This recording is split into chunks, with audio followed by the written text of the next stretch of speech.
This podcast is brought to you by NextWave, strategy specialists and solutions for financial institutions. This is a London FinTech podcast, and today's episode is all about the world of crypto and stablecoin. This is a topical conversation at the time of this recording, which is July 2025, with Bitcoin at all-time highs, stablecoin volumes in the trillions, and LinkedIn chatter about the reinvention of finance on crypto rails. So today, I'm talking to Stacey Warden, who's CEO of the Algorand Foundation, who are on a mission to create a borderless, friction-free economy. Algorand is an energy-efficient, quantum-secure, single-layer blockchain with instant finality, consistently high throughput, and low fees. Think decentralized finance, financial inclusion, data collection, fractional assets, supply chain, and payments. So Stacey is going to help us understand all of that and Algorand's role in the crypto ecosystem. Welcome, Stacey. I'm so happy to be here. I'm very impressed that you had that whole thing memorized. Lots to talk about. So Stacey, where are you speaking from today? I'm actually in New Hampshire now, trying to escape the sweltering heat of Washington, D.C. And Washington's HQ for Algorand Foundation, is that right? Yeah, we're a fully distributed company, though, so we are all over the globe. I'm the only person that is in D.C., actually, but we have somebody in Baltimore, a couple folks on the East Coast, a few folks on the West Coast, a bunch of people in Europe, Latin America, so we're all over the place. Love that. That's the first TradFi slip up in this conversation right at the beginning, which is not only is this decentralized finance, this is decentralized organization as well. Right. So tell us a bit about you and your career journey leading up to the role leading Algorand. So I have always been in finance. You know, I've worked in the public sector and the private sector. I was at JP Morgan, where I led the public sector practice for EMEA for 8 years. I was at the US Treasury Department for a couple of years. I was at the NASDAQ for a couple of years. After I left JP Morgan, I was JP Morgan in London. I came back to work for Mike Milken, who invented a large section of capital markets, the high yield credit markets in the 1970s. I worked for him for 8 years for the Milken Institute. I ran the Center for Finance and the Center for Global Development for him.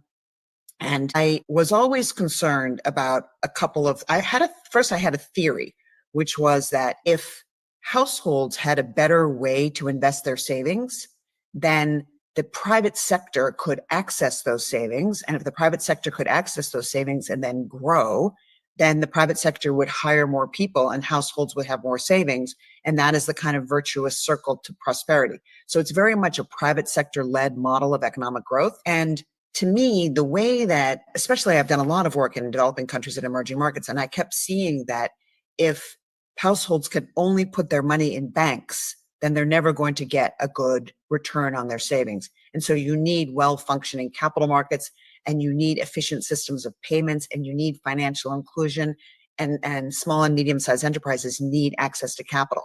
So this is kind of my North Star about how to generate prosperity. And one thing led to another. And I became more and more interested in crypto as a solution to many of those problems.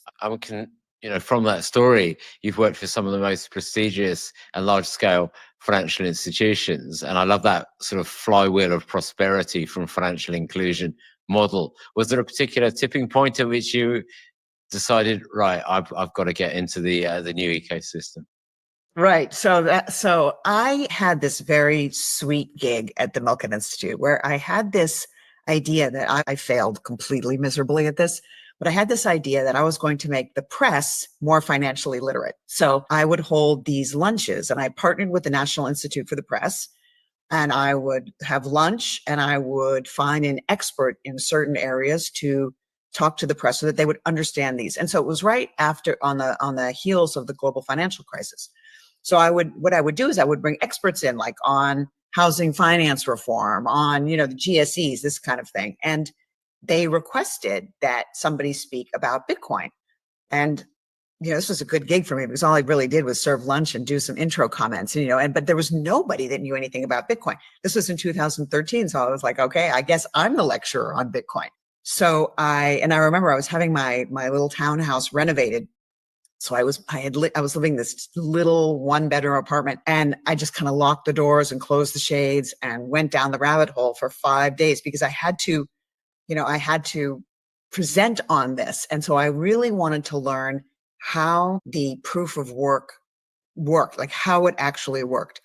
And that lunch, sort of that thing went well. But then I thought, okay, I've done all of this work.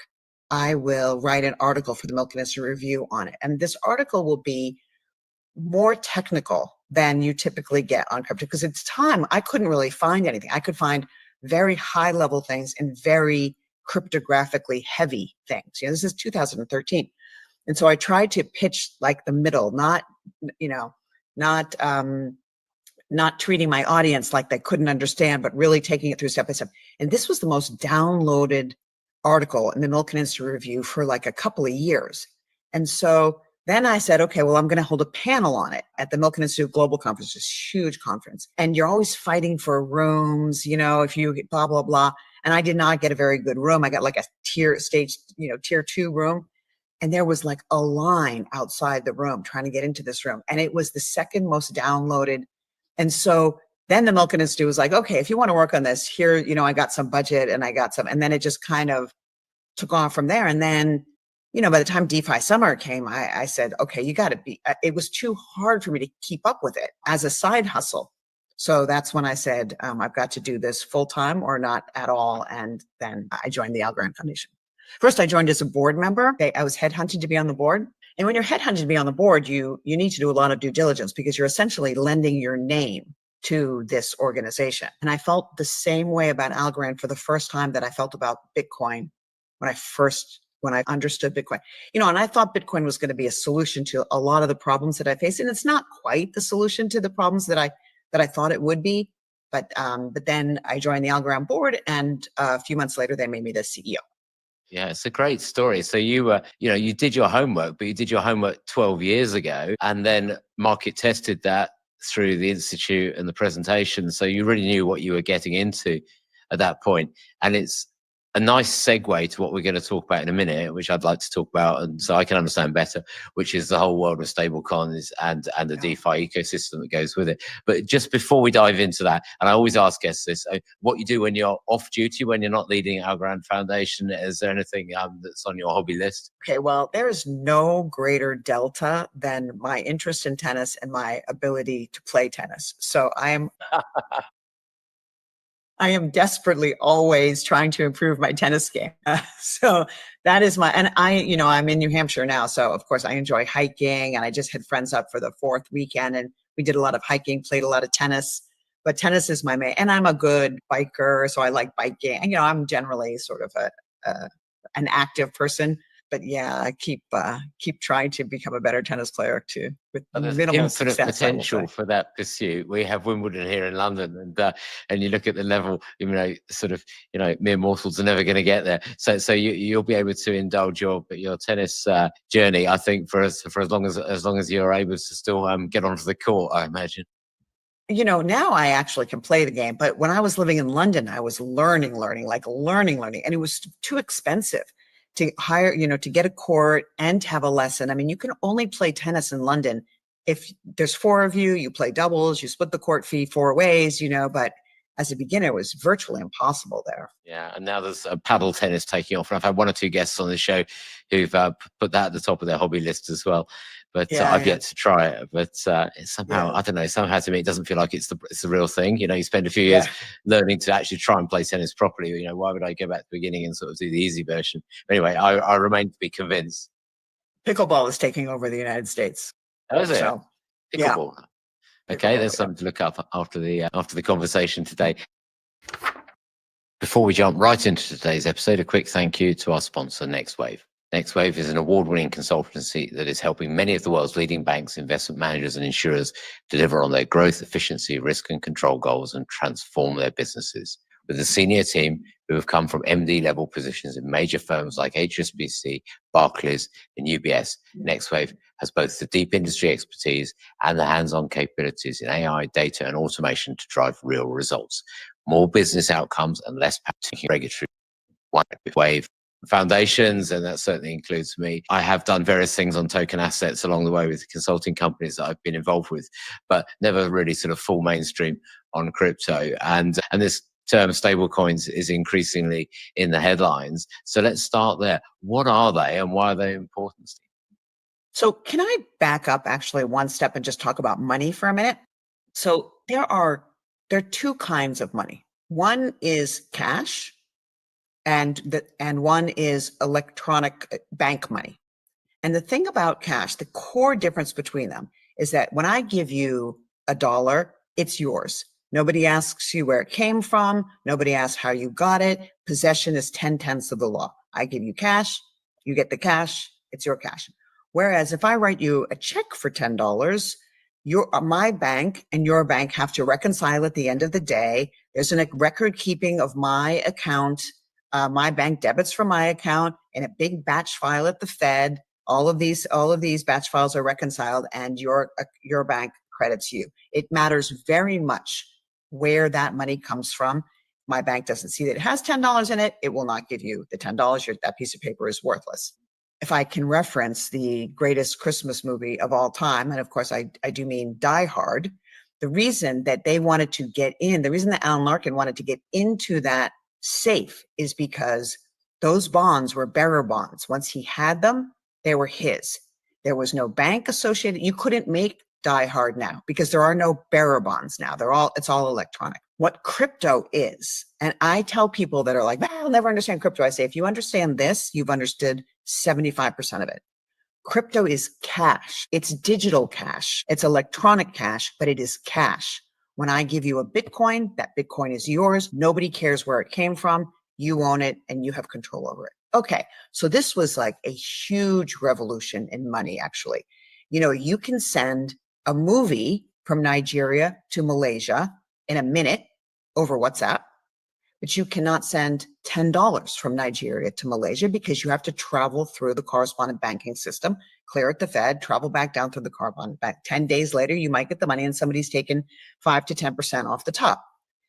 So if you did that, you could send a Bitcoin immediately, though, right? And so what stablecoins try to do is, how do you get on these crypto rails, these immediate ownership, cash-like properties, but have dollars? And so stablecoins try to blend the two. So what you do is, you're a company and you decide you want to start a stablecoin. You issue stablecoin, you sell the stablecoin for dollars. So I say to you, I will mint you 10 stablecoin, you give me $10, and then I have a promise that is increasingly over time, I would say ironclad, that I will keep those $10 collateralized in an account somewhere.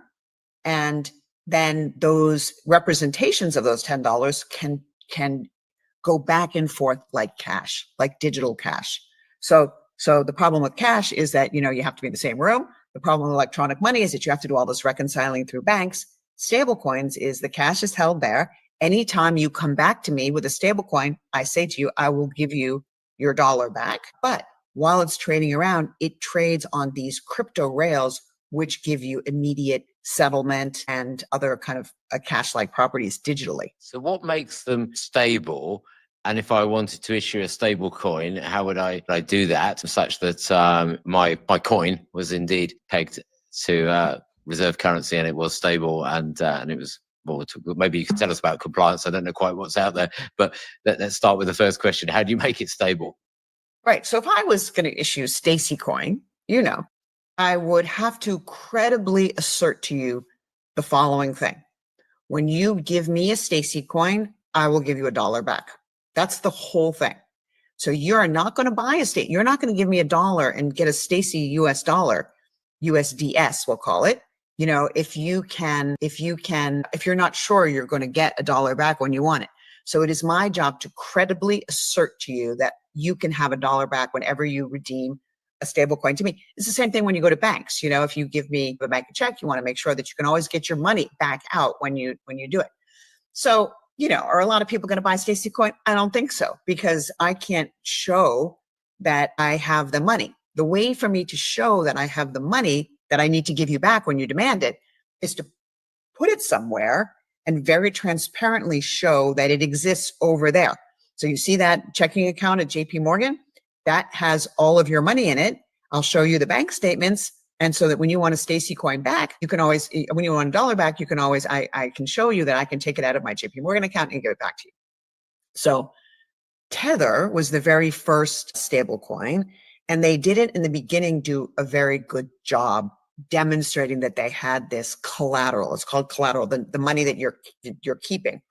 They didn't do a very good job showing that they had it, but it turns out that people were making trades so quickly and they didn't have access to traditional financial rails. Was very popular in developing countries, and people, didn't care so much that they couldn't see where this collateral was.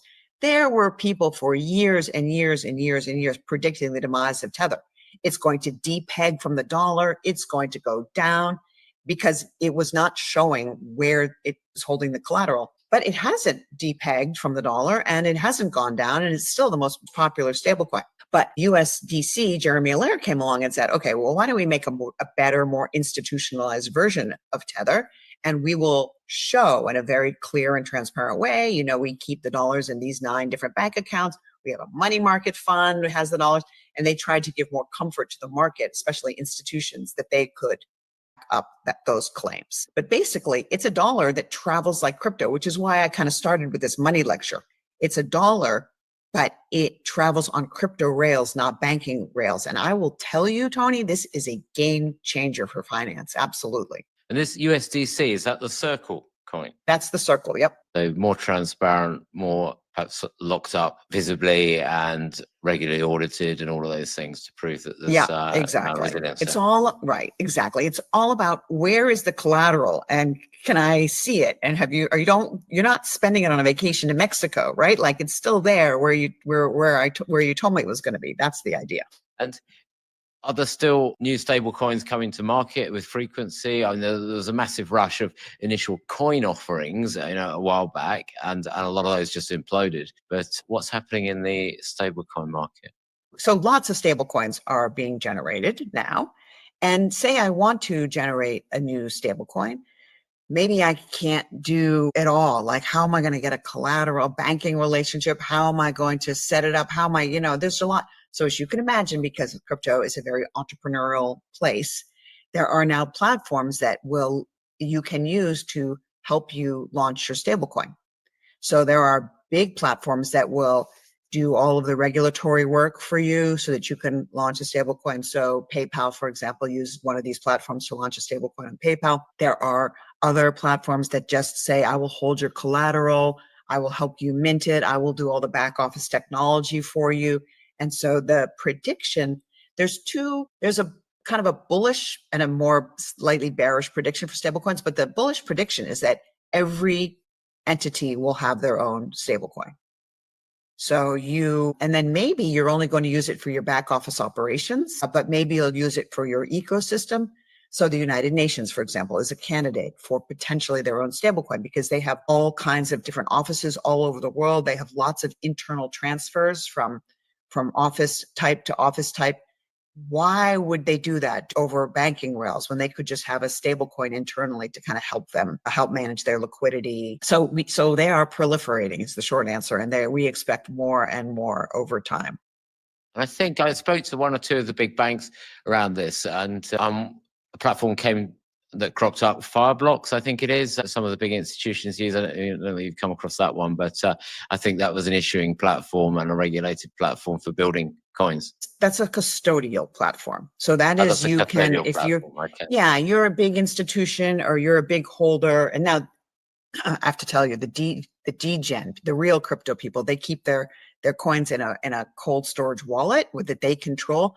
But if you have lots and lots of money, you're an institution, you're not going to be able to say to your board, well, yeah, I have it in a cold storage wallet, and I keep it in my, under my mattress, my wallet. That's not going to fly. So you use an institutional custodian. Fireblocks is one of the well-known ones. Yeah.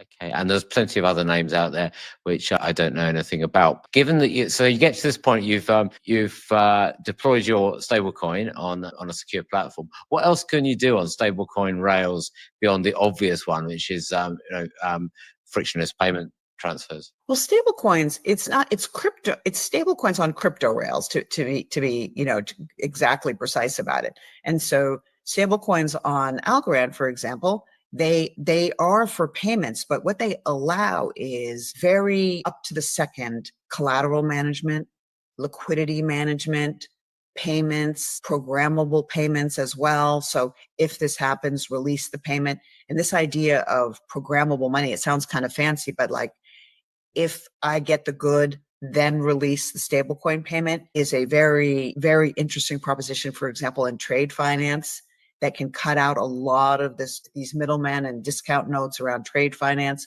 So it's this combination of payments with immediate, I mean, Algorand has instant settlement, which means that there's no SWIFT necessary. There's no, all of this banking sector stuff goes away. When you make a payment with a stablecoin, it's instantly yours. I make a payment with stablecoin to you. We could do it right now and you would immediately have the money. And so it's this combination of payments, instant payments, and the potential for programmable payments, I think, is the really interesting thing about stablecoins. And those concepts of sort of real-time lending and liquidity. So if you wanted to lend me some stable coins, that could be settled almost instantly. And if I wanted to give it back to you 5 minutes later with a fractional interest charge, then we could do that, right? And then you can't do that. Totally, with no fee. I mean, fees on Algorand are sub penny, right? I mean, it's just like no cost, absolutely instant, has high throughput. And so this is the kind of thing that, if you imagine can be, and now, there's different kinds of stable coins that are pretty interesting around yield bearing stable coins, for example, so you can earn money on your stable coin holdings. But the important thing I would say about stable coins is it is the second piece of the trade that happens with tokenized assets. So if you tokenize so there's an Aberdeen money market fund tokenized on Algorand, and that means that people can buy a piece of a money market fund, very small piece of a work of art, very small piece of a rental property. I mean, you could invest in a big rental building with lots of different rental apartments. You buy a small piece of it for say $50 and say the whole thing is worth, $5 million. You get your little tiny piece of the rental income from the whole building, the $50 worth of that rental income. Now that is not interesting unless you have stable coins as the other side of that leg. So you need tokenization combined with instant payments in order to make that work. To exchange value. And I did a prototyping piece with Citi in 2017 on fractional assets, and it was just that. It was they called it Own It, and it was fractional units on your holiday house or your wine collection or whatever it might be. And that was all on blockchain architecture. At the time, It wasn't clear. Yeah. Certainly within the scope of that piece of work, quite where the value exchange was going to be. But the concept of owning a tiny piece of something with some smart contracts that gave you entitlements to go and stay in the holiday home or to get a share of the rental income was a really strong one. I think we're seeing that all happening now. Yeah, they have one now with sort of very expensive cars, like $300,000-$400,000 cars, and you get to drive it like once or whatever, maybe once a year. You can run this thing around a track, it's highly supervised or whatever. So, but you want your, if you're going to buy a regulated financial instrument, like say this Aberdeen money market fund, then you want you want your stablecoin also to be regulated, probably. So in this particular case, we use Quantos, which is regulated by the Dutch central bank. It's a stablecoin. It's a euro. It's a digital programmable euro, really. And so, but quite highly regulated. And if you buy the Aberdeen money market fund and you trade using Quantos-based stablecoin, then that trade happens immediately. And the thing there's a retail, I would say, proposition and an institutional proposition. The institutional proposition is that there's no counterparty risk, because that 3 days that you have to wait for settlement is very costly for you. You will have to put up collateral, or you will make your counterparty put up collateral while you are waiting for that trade to settle. And the name of the game is minimizing that cost of collateral. And so, but with instant finality, instant settlement, that huge amount of wastage goes out of the system. So it's billions and tens of billions of dollars of money that can be saved. And for the retail investor, it allows you to charge for very tiny amounts of things.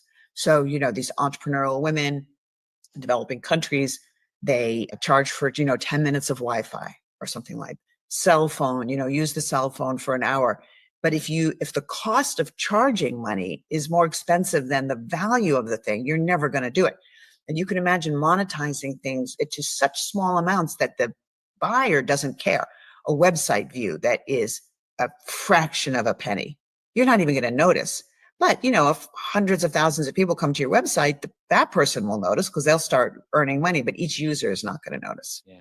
And it's a separate conversation, but with the explosion of agentic AI interest, the crossover with you give your agents a token wallet to pay for things. I mean, there's a lot of firms looking at that as well, which is going to drive adoption. I guess my last question is sort of on the ecosystem is just what's your perspective on the corporate take-up of stablecoins? Because from what I've been reading, JP Morgan come out with coins, trying to launch something big. This is at the time of this recording, so for anyone listens to this sort of next year, we're talking it's July 25, but there seems to be an almost exponential interest and growth in the sector right now. Yeah, 100%. I mean, Stripe started allowing stablecoin payments in January, and the stablecoin volume on Stripe has grown 30% month on month every month.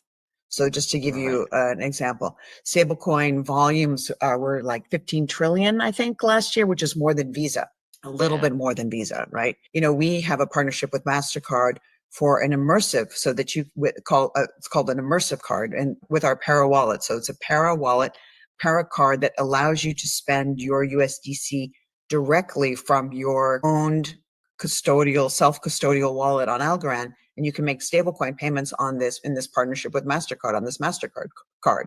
As you mentioned, JP Morgan stablecoin to help manage its back office organization. As much as Jamie Dimon goes out there and says, Bitcoin's a fraud, they're very blockchain forward and very stablecoin forward, I would say. Yeah, and there's some folks that are in my network who work on the investment management side of the industry, the wealth side of the industry. And you look across that sector, it's a very diverse set of companies, some of which are still massively traditional. And folks that I know well, and maybe I'll get someone on this show at some point, are at Franklin Templeton. And they're on the other end of it, right? They're trusted nodes on various blockchain networks and are really future forward. But let's talk about Algorand Foundation, because otherwise we'll time out before we get to talk about your real day job. So tell us a bit more about Algorand and where that fits in this whole ecosystem. Yeah, so Algorand is a blockchain. So we call it, in the industry, we call it a layer one. Algorand is the ledger where all transactions are recorded. And those ledgers are held up by computers. And those computers all over the world, the more computers you have, they're called nodes. The more nodes you have and the more geographically diverse those nodes are, the more decentralized is your ledger. If you're going to have a ledger that records every single transaction, you certainly don't want it owned by one or two computers, because then, me as the computer, owner, I can go and change and mess with the ledger. So you need lots of different computers, and they have to agree that the order of things is the order of things. And so we have a very, I would say, elegant way for that all of those computers agree. That's the differentiator with Algorand to every other blockchain. It's called the consensus mechanism, and kind of all the juice in blockchains is in the consensus mechanism. So I won't, if you want to have me back for a more technical version of this, I will explain how it works, but I will spare your audience for now. But it allows these computers to agree quickly and using properties of randomization, so that you never know kind of where, if you're going to attack the network, you never know like where to do it. So it's very cryptographically kind of robust, and they reach a consensus very quickly. And when you make a transaction, it settles instantly. So some other blockchains have a different kind of, all other blockchains have a period of time before you make the transaction and the transaction settles. So this is kind of our USP, as they say. And so the core properties are that it can do about 10,000 transactions per second. It's very lightweight. It's very environmentally friendly, very low fees. And it has this property of instant finality. And there are lots of different kinds of companies built on it. There are decentralized finance companies building on it. So Folks Finance, I would say, is our biggest borrowing and lending platform.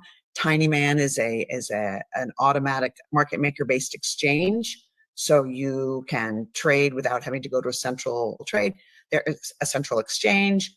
There are, as I mentioned before, there's a property tokenization company building on Algorand. There are marketplaces for NFTs. Of course, we have meme coins as well as everybody else. We have a very interesting central order book kind of exchange that you can, where you can embed a decentralized exchange on your own platform in a kind of embedded finance way and get liquidity for your trading pairs in a very decentralized way. I mean, this gets a bit technical. So basically, it's a blockchain. Lots of people build on the blockchain. Lots of people use the blockchain. I can give you another interesting example in tokenization if you want, which is that the Enel, which is the second largest, I think, or largest utility company in the world, Italian utility company, they decided that instead of encouraging people to put solar panels on their roofs, they said, well, why don't we build all the solar panels and we'll build them all in a sunny field over there? Because some people live on the fourth floor of an apartment building. Some people live in rainy areas, like they can't get solar. So we'll build all the solar panels and then sell tokens in those solar panels to our customers. And that's all on the Algorand blockchain. And then they can use the tokens to offset their electricity bills. So it's another example of kind of how you can use this tokenization that you've talked about before on a blockchain, and then because everybody has access to the ledger, everybody can kind of see what's going on with their own finances. Yeah, I love that. And I think you've also got scientific data collection networks. You've got other things running on Algorand as well, if I'm right. Yeah. So on payments, we do a lot in disaster relief. We do a lot in humanitarian aid payments. We are the major humanitarian aid payment into Afghanistan with a company called Hisab Pay. So they just did $64 million in electricity payments in Afghanistan, for example. And the value proposition there was, look at the ledger. You can see that we have been making payments only to those people that we said we were making payments to. This is what Hisab pays. We're not paying the Taliban. You can see, because it's on a blockchain, you can see where we're making payments. And it gives a lot of, dignity to the people in Afghanistan, that they don't have to stand in long lines to get cash aid, right? They can get a card. If they use a smartphone, they can use a smartphone. If they use a flip phone, they can use a flip phone. They can go, there's great videos where you go and you can just make a payment in a store. You can pay your electricity bill, especially for women that can't go outside on their own, sadly. So these sorts of things are very interesting. And in science, because you mentioned it, I will tell you a terrible story, an absolutely terrible story whereby, in fact, this founder of this company was called to be an expert witness against a researcher in a famous, I think, Boston hospital, actually, that he was trying to test a new drug for, I think it was Alzheimer's, but let's just say it's a tumor drug. And if the drug doesn't work and you take an MRI every month, you'll see the tumor getting larger and larger and larger if the drug doesn't work. But he wanted to show that the drug worked, so he just flipped the MRI images and submitted them, showing the tumor getting smaller by flipping the temporal order of the MRI images. And he was eventually caught, and this founder was an expert witness to help catch him.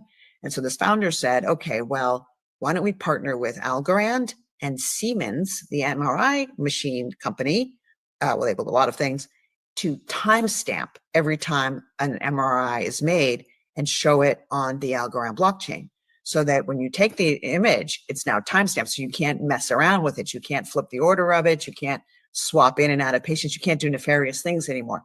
So it brings transparency to all kinds of activities, right? That's the other thing about the blockchain. You can always read what's going on it. Isn't that a terrible story, though? I think that's a terrible story. It's a terrible story, but it's a great response. And I think part of the Algorand blockchain characteristics are, and again, I'm picking on things that I've seen on the website, it says it's quantum secure. That caught my eye. So I thought, how do you know? How can you say that? Yeah. So we have to be very careful not to overstate that. So quantum security can come and needs to come, full quantum security needs to come from a variety of sources. Quantum secure wallets, quantum secure, call it a randomization beacon, all of that. That has not been solved yet. But the history of the transactions on the Algorand blockchain are quantum secure. And that is because we use and it's called a Falcon key, which has been shown to be quantum secure. So this is a US government approved. They did a big contest, all of these cryptographic researchers submitted these cryptographic keys, they're called. And then three authors won this contest. We used the key that they made, and using that key, we have been able to secure the history of the chain. And so every 15 minutes, so and this is, I would argue the most important thing, so that nobody can go back and rewrite history and say, oh no, you didn't pay me, you have to pay me again, kind of thing. But it's not fully quantum secure because the current transactions are not securely, your wallet is not secure. So the wallet that holds your money is not yet quantum secure. So I want to just be careful not to overstate it. The history of the chain is quantum secure. Okay, great explanation. So, and just to talk about the foundation for a few minutes. Am I right? Is Algorand Foundation not for profit? And yeah. And what's the purpose? What's the mission? I mean, I sort of gave a headline when I introed the conversation, but perhaps in your words, what is the work that the Algorand Foundation is doing, and what's ultimately our job? What's the plan? Yeah. Well, ultimately, the ultimate plan is to go away. Honestly, I mean, you want this blockchain to be self-sufficient, and you want it to be governed by the community. And so the foundation leads that project. So what we do is we try to encourage people to build on Algorand. We try to get partnerships for people to encourage the usage of Algorand. We run the governance process of the community governance process. So for example, the community gives away now all of the grants that the Algorand Foundation gives away. We leave that to the community to decide. And so we do these kinds of things, and and help come up with ways. So for example, without getting too technical, sometimes you have to incentivize these computers that I talked about earlier to uphold the security of this network. And so the foundation incentivizes these computers to uphold the security of the network as well. That's part of our job. And we have a plan to, over time, step back more and more and more, where this protocol, this blockchain, becomes self-sufficient and more owned and governed by the community. That's kind of what all blockchains at least purport to do. Some of these big VC heavy blockchains have stopped saying that they're going to do that. They don't care anymore. But there are a group of blockchains that are still very, very committed to the decentralization ethos. And so that's the kind of the longer term idea. But we basically try to just encourage usage on Algorand.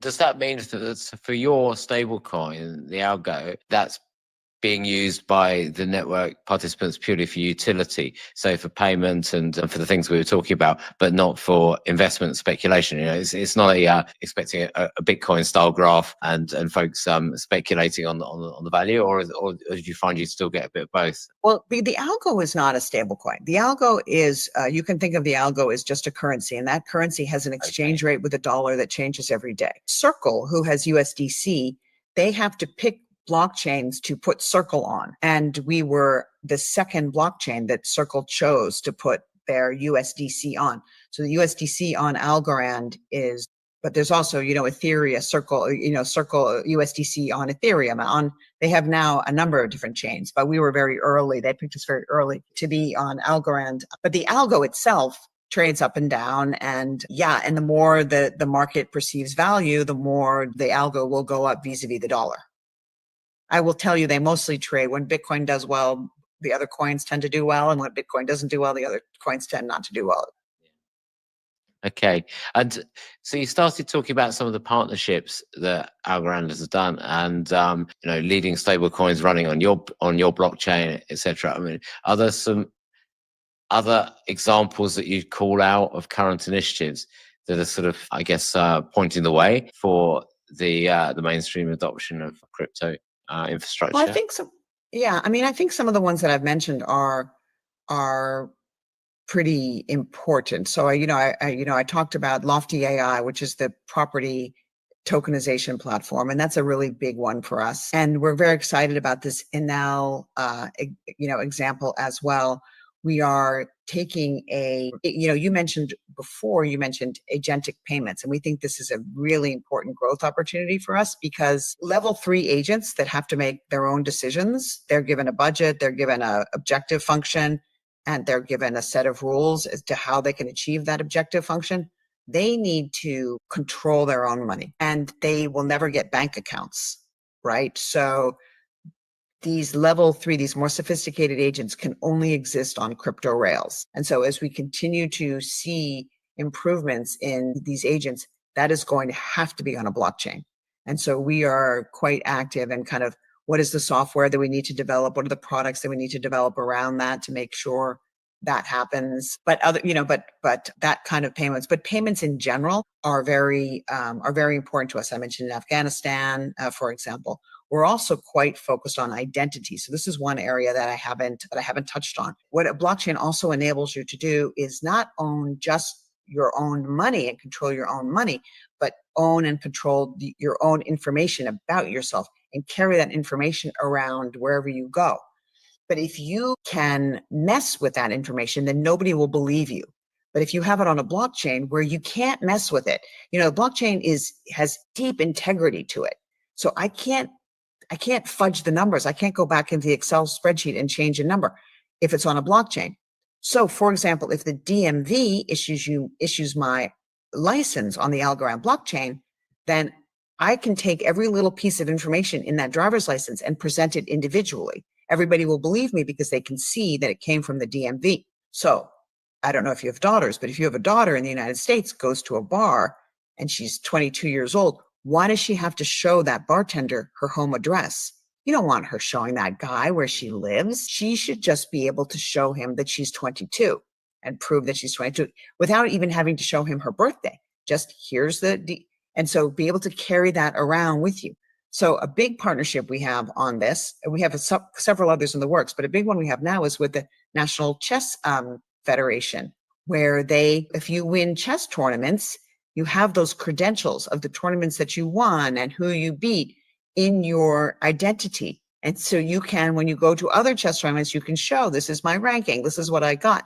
This is on a blockchain. I couldn't change it to say that I won when actually I lost, right? It's a believable piece of information. We have another very interesting identity play with disaster relief payments in the United States. So you need money right away because your house has been flooded, but you can't get money right away because it's taxpayer money and you have to be very careful about fraud. This is always the problem. And so a company called the Care Wallet allows you to take a picture of yourself, take a picture of your driver's license, take a picture of your flooded living room. Immediately downloaded will come a list of things you can buy at Home Depot, a list of things you can buy on Amazon immediately. And then the fact that that has happened to you is on chain. And so if you try to double dip, you go to FEMA Texas, and then you also try to go to FEMA National can see that you've already been paid by FEMA Texas on the blockchain. So it gives everybody comfort that there's no fraud, but it allows you to get the things you need immediately. And so these kind of identity wallets are also a very important growth area for us. There's some great real world examples. I don't have daughters. I have two sons. They're not quite the age yet, 15 and 13, going to the pub. But they shouldn't be in a pub at all, right? They shouldn't, no. So I need a digital identity for a different reason to keep them out at this point. Yeah. Exactly. But I mean, it's going to be so interesting to see many of these things coming to the fore with the mainstream adoption that's clearly really happening across the sector at the moment. And just to sort of move it forward, because we're going to run out of time shortly, what do you see then as the future trends for the crypto space and also for Algorand and your next steps perhaps in all of this? Well, I'm a little bit mad at you because you gave away my answer. I was going to talk about the agentic payments. So, but you mentioned it in the first 10 minutes. I said, oh man, that's not right. He did his homework. I should do less research. That's not very nice to do research. So I do think that's going to be a very important area. I also think though that the traditional finance has been very slow, not because they aren't interested, but because they're so interconnected that one can't move first without the other one also being in lockstep. You can't change the way that you interoperate together unless everybody moves together. And so they're kind of like inching forward in this very like uneven way right now. But when they reach a tipping point where traditional finance can run on stablecoin rails, and I think here's another prediction though. I think that stablecoins will be replaced actually by tokenized money market funds and tokenized mutual funds. Anything that earns a high yield that you can tokenize, I think will eventually replace stablecoins because most stablecoins don't earn you any yield. So here's my woo-woo futuristic prediction. I will be able to take my little sliver of an Aberdeen money market fund and I will earn yield on it every minute, every minute, every minute, every minute. And then I will go into Starbucks and I will pay $25 for a latte at Starbucks or whatever it is. And I will, as soon as I make that payment, then Starbucks will start earning the yield on that little slice of my Aberdeen money market fund. Because cash and assets, they're all assets. And so this idea that your money is not always every second working for you is, in crypto, we think that's outrageous, actually. And so the idea that you would always hold yield-bearing assets, that they would be liquid and you would be able to treat them like money and you would be able to pay for things and yield would be continuous. It's continuous finance.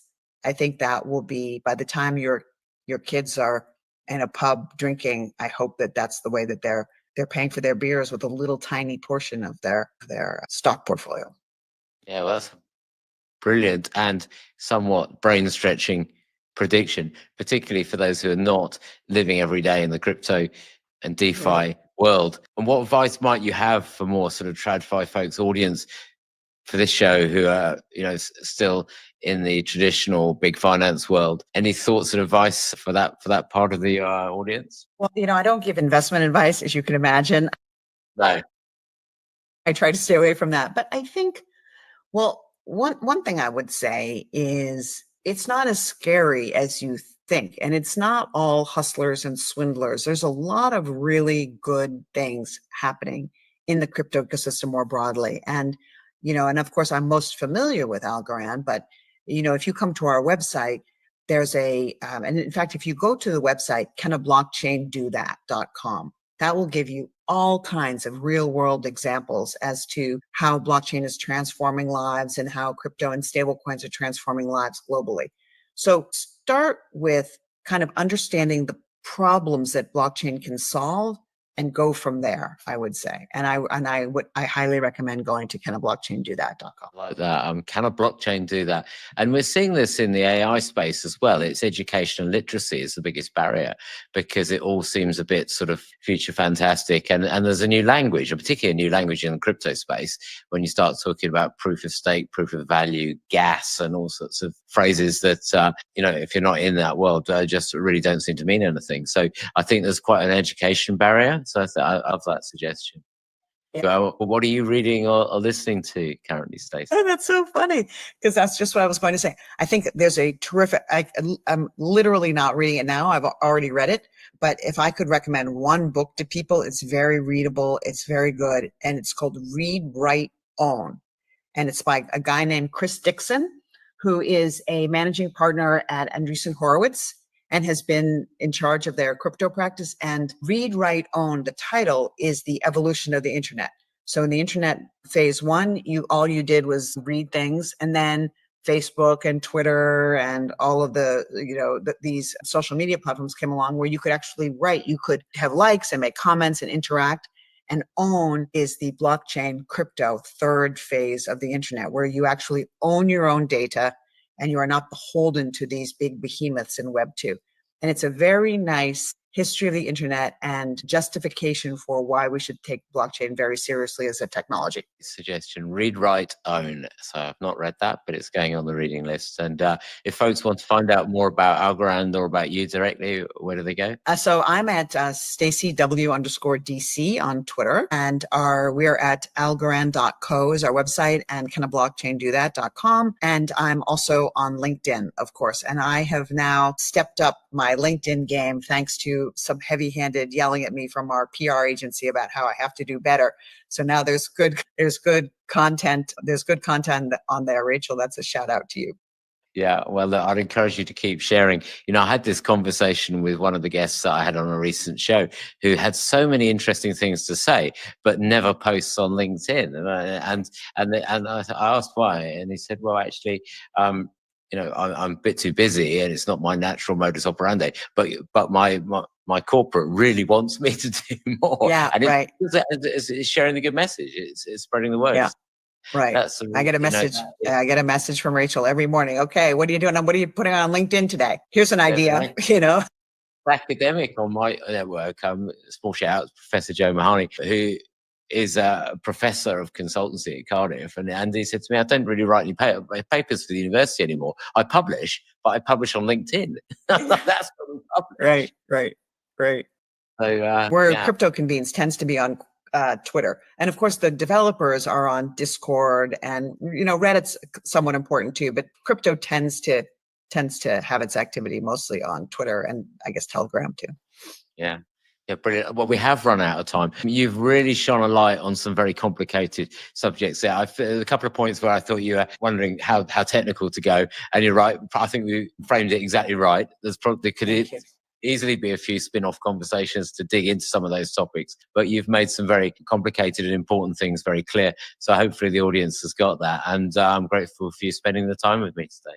No, thank you so much, Ronnie. I really appreciate you. And I like the podcast, and it's an honor to have been invited to be on it.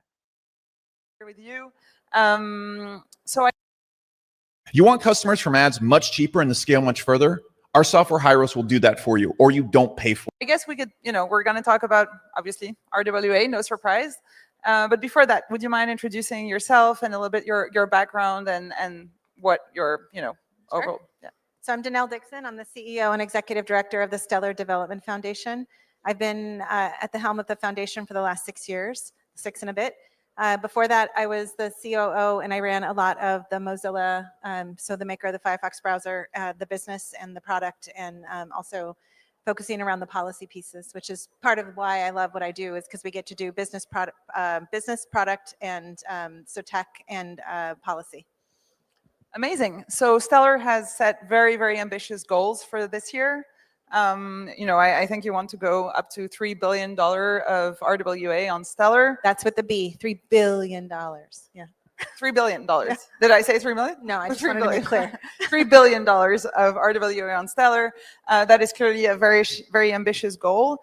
And I would love to hear your thoughts on that, and also your thoughts on, generally speaking, the size of the overall pie and how it's been growing tremendously in the past few months. Actually, it's accelerated pretty sharply.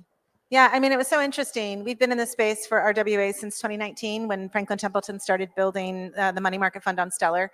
And it took a while for them to get approval to do it, and then it took a while for folks to start leveraging it and for them to be talking about it more publicly. They had to run the chain in addition to like the old rails, and so there was all these things they needed to do. We have training wheels. But once that happened, it started to really pick up, and we were number one for real world assets, which was awesome. But the fact of the matter is nobody was really doing it because there was so much fear around regulation. There was so much fear around like what's going to happen with MiCA, what's going to happen with the United States and how that's going to work out. And in the last year, it's been insane. And especially in the last 5 months, everyone wants to tokenize the assets and to put more of these kinds of assets on chain. And I think it's phenomenal to see. We get calls all the time to be able to think through this with people. And from my standpoint, I think it's really wonderful if they're focused on the reason that they need to do it. I think I remember a long time ago, I invested in a bit bond debt issuance on Stellar, and that was probably 2016 or something. It was like tokenization before tokenization. And that brings me to a question, which is you guys have been super early in the world of tokenization. Initially, and that is back in the 10 years ago, we were talking about tokenizing liquid assets, tokenizing real estate, tokenizing other kind of assets. Now we're seeing obviously more very vanilla assets being tokenized. Can you talk a bit about the evolution of the type of assets that are tokenized? What did you start with, and where we are today? Yeah, it's so interesting. I mean, it's a lot of validation for us. If you think about where we started by saying that you should use tokenized fiat to be able to make payments. And the reason why that's important is because you're sending and receiving the same thing. That volatile crypto assets were complicated for humans to be able to leverage, or businesses to be able to leverage, because you could lose too much in the transfer, even of just 5 seconds. Or just have a difference in terms of the number that you send and receive. And so we've always been focused on fiat, and then gold was a big part of it. And since, if I think back, like I was just talking to someone today about how they're like, it's so great, we're having like securities tokenized on, and Robinhood just announced that they're doing tokenized securities. There was a company that was building on Stellar 3.5, 4 years ago, and that was their whole business. They were tokenizing securities outside of the United States. And they did it so well, they were doing it out of Liechtenstein, and they couldn't make it successful because it was way ahead of the time. Yeah. And so it's just, there's so many things that have seen validation. Tokenized real estate, tokenizing oil barrels was something that folks were doing on Stellar 3 years ago. And so when I think about all of these different components and now I see where the world is today, there's a ton of validation. Yeah. Like this has been something that's been happening there. It makes it very easy to do. It's built into the native infrastructure of the network. And so I love to see now what's happening. Yeah, no, clearly there's a bit of an inflection point we're seeing in the acceleration of that. And also not just an acceleration in like AUM and volume, it's also, I think that we have a much more sophisticated approach to what tokenization means. In the early years, we were saying institutions talk about tokenization, but it was more like a very cautious stance where it was like, yeah, the source of truth is still, our old system, but we're going to tokenize the asset and add this kind of tech layer to do a digital twin of that asset on chain. And actually, we'll talk about it a bit later, but even the use case for that was not very clear. So, now we are seeing natively on-chain assets for which the actual source of truth is the chain. Can you talk? And I know you guys have been doing natively on-chain early on, so can you talk about that? Well, I mean, it makes me so happy to see when the books and records are actually Stellar. And this is what we see with Franklin Templeton, and there's several others that have issued natively on chain and that are using the clawback functionality and all of the things that you need to be able to have for securities. And so it's really great to see that. The value of it is, of course, that you can think through as an institution, what can I do with the human capital that I had to be able to maintain like 6 different ledgers to make sure that it was all okay. When I only have one ledger that's an immutable record that's the source of truth, you can actually deploy your human capital differently, and you can also deploy your expenses differently. And so I think that is the value. And I know that lots of folks are still doing like the wrapped assets and not doing the full books and records on chain. I think that that's already changing pretty quickly. I think that was a lot because of the concern from a regulatory standpoint. And so now that we have like the Stablecoin Act in the United States, or the Genius Act, and all what's happened with MiCA and lots of different things there, I think that we're going to see more people getting comfortable with it. But the whole point of this technology is that you can actually issue natively, and then you can leverage the value of that native issuance to be able to minimize your workload, let someone else do the work, let the chain do the work, and you can just then reap the benefits of it. And do you think that beyond the regulatory aspect part, there's also still a part of like, we don't fully trust that this works, like as in we still want a backup, and the backup is the off-chain system? And like, are we at a stage now where people do trust that the blockchain is a ledger that is, solid enough and will be there, to serve as a real source of truth? Yeah. Is that something that is a concern when you talk to institutions? I don't think that institutions are necessarily concerned with it. They're so used to doing things the old way. I think that you need to sort of blow out this whole thing out of the water and say, all the things that we've done historically, do we need to do given the technology that we have in front of us? You can think about transfer agents differently, custodian differently. You can think about all of these things collapsing and being like maybe one entity, or leveraging a lot of the assets on chain. So I think it's just like a lot of times what we do is we take the model that we know and we try to move that model to the different place. And that's, I think, a lot of what we've done historically. I do know that with Franklin Templeton, they were required to have the on-chain, the training wheels, I called it, when they had the on-chain on Stellar. And then they also were required to maintain the databases. And they did that for a period of time. I think it was like 6 months or a year or something. And the SEC was like, oh, actually Stellar's more accurate because it's got more decimal points. I guess that's one way to look at it. But I think that when you think about it from that standpoint, like this is actually leveraging the tech stack for what it's really good for. And I do think that I don't know, it's like that there's concern about the validity of the ledgers. I think it's mostly that people are just like, but how is it that we're not required to do these things? That they don't want to change necessarily the way they're doing it because it's scary. No, in some way, the existing system, by being so intermediated, have they've fractionized trust in many different ways, and it's reassuring to know that there is always going to be, another pillar of the tripod. But this is why consensus and how consensus is built, and understanding who the validators are, and making sure that there is some sense of like what you're working with on a network. I think it's really important for institutions that are building to understand that component of it, and a lot of them don't yet. And I think that's going to be a meaningful thing that people need to really achieve, is that kind of understanding and knowledge. Absolutely. And actually, if we think now about, less about the technology itself, but rather like what are exactly the type of benefits that tokenized assets bring.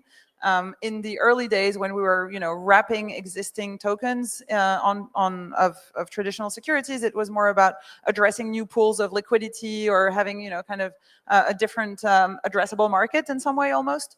Whereas the $1 trillion opportunity is more about disintermediating workflows and having lower OPEX. It's not really a distribution kind of play. It's more of a cost play. And I think it's both still, but I think the OPEX piece is really important for financial institutions. Again, deploying your assets differently doesn't mean that you're going to save a bunch of money because you're going to do this. You are, but you're probably going to take that money and put it somewhere else and figure out how you can use that money to do something different. They think about different markets. They think about different tools and assets they can leverage. They think about collateralization. How can we get our assets and leverage that? So the greatest thing is that they now have the mind space to be able to think about doing something new and different.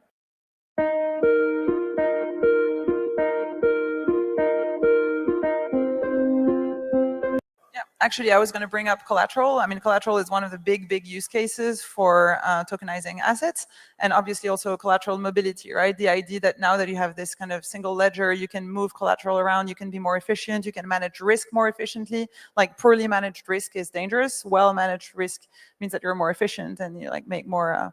And so this is clearly one of the interesting use cases. Yeah, and you can see it, right? Yeah. You can see what's happening with it, and you can also invest your collateral in different pieces too while it's sitting there. So it's a really interesting way to think through the use of this tech. Yeah, and when it comes also to the benefits, obviously there's kind of 24/7 trading, which is one thing, but there's also the ability to build financial products that actually yield 24/7 too, in very small increments. Can you talk a bit about what Franklin Templeton did? Well, I think that this is a really important piece of it. Again, this is like treating this new technology with the old technology view.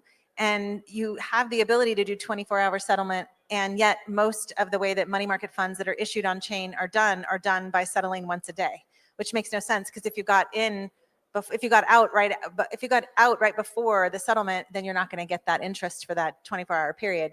So now Franklin Templeton is doing 24-hour returns. So if you got in for a minute, you're going to get that return on the interest, which I think, or the yield, which is really important. But it's not the tech that made it hard. It was the regulatory environment that made it hard. It's complicated for them to like figure out like, oh, how does this work? Like, how do you do that? And so I think that educating regulators is always a really, really important step. And I think that Franklin Templeton and others have done a really nice job. And so the more comfortable they get with it, the better we're going to see the use of the tech. And actually having these kind of continuous financial payouts is also changing the way you manage valuation and risk. And that will be something interesting. I think we're going to see some new, fund administration kind of workflows that are going to have to be built to cater for those kind of use cases. If you have collateral that can trade all the time, you will need to price that collateral all the time. You'll need to enable, all of the financial reporting, financial enablement real time. But I also think it's so interesting because if you think of companies that are very old companies that have never done real-time settlement. So outside of even like for payments or, think any kind of value transferring cross-border, and you've never done real-time settlement, it's actually really hard to get your internal systems aligned with it. So these are just things that we're seeing like a lot of momentum on, and entities really moving in the right direction with respect to it. One other area I wanted to touch upon is obviously stablecoin. Stablecoin is, kind of the obvious use case. I think the big talk of town is stablecoin in RWA these days. Obviously, because stablecoins enable payments and enables kind of the cash leg of all the kind of institutional financial setup.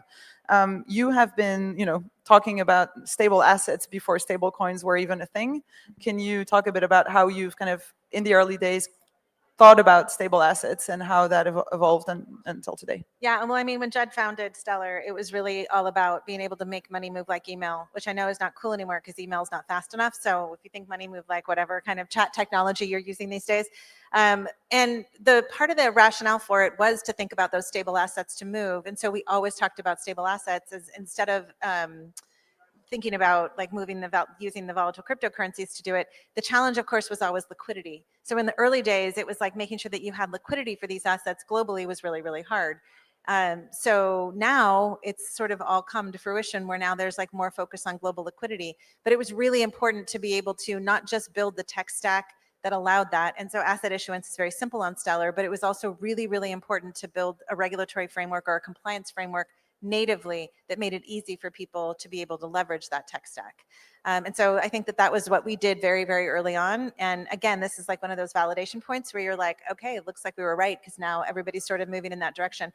We did think about stablecoin issuers though as sort of being like they issued stablecoins on the side of their business that they could use in their business. So our anchors, which is what we originally called them, the anchors were stablecoin issuers, but they also were leveraging that asset in their business. Because one of the things we were contemplating at that point is it might be really hard to be a stablecoin issuer and to make money if all you're doing is issuing the stablecoin.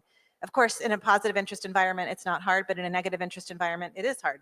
And so it's interesting to see that some of the players who are coming into the space, especially banks, they actually are thinking of that similar model. So they're going to make some money from the yield and from the interest on it, but they're also going to make money using it in their payment methodologies. So I think it's, it's all transitioned. And there's also stablecoin issuers who that's all they do. And now you have PayPal bringing stablecoins to Stellar. Yeah, PYUSD is coming to Stellar this summer. They're the perfect example of the way that we thought originally of an anchor, which of course has changed and metamorphosized all throughout this time. But because they have that payments business that they'll leverage their PYUSD in, and think about like how that works, and they've been involved in payments for so long, and then stablecoin issuance. The thing that I love about what they're thinking through is that velocity is as important or maybe more important than volume. And that is really important to us because we want to see usage. We don't need to see a bunch of people just holding the asset. We want to see people using the asset. And that's an important component when you're thinking about like really making these payments work. Absolutely. I know time's up. Can you say a word about the future? I think that, RWAs are going to be, I think, the future until sort of the next thing that comes to the market. But, when I talked about the fact that we saw companies that were on Stellar that were doing tokenizing securities, and then we're seeing this happen, and this is going to happen real time. We're going to see more and more of these sort of assets be available. And I think it's just going to, I hate to use the word of democratizing finance, but it really, really is. And I think that this is like the promise of the future is actually now here. And I'm just really excited to be a part of it. Amazing. Thank you so much. Yeah, thank you.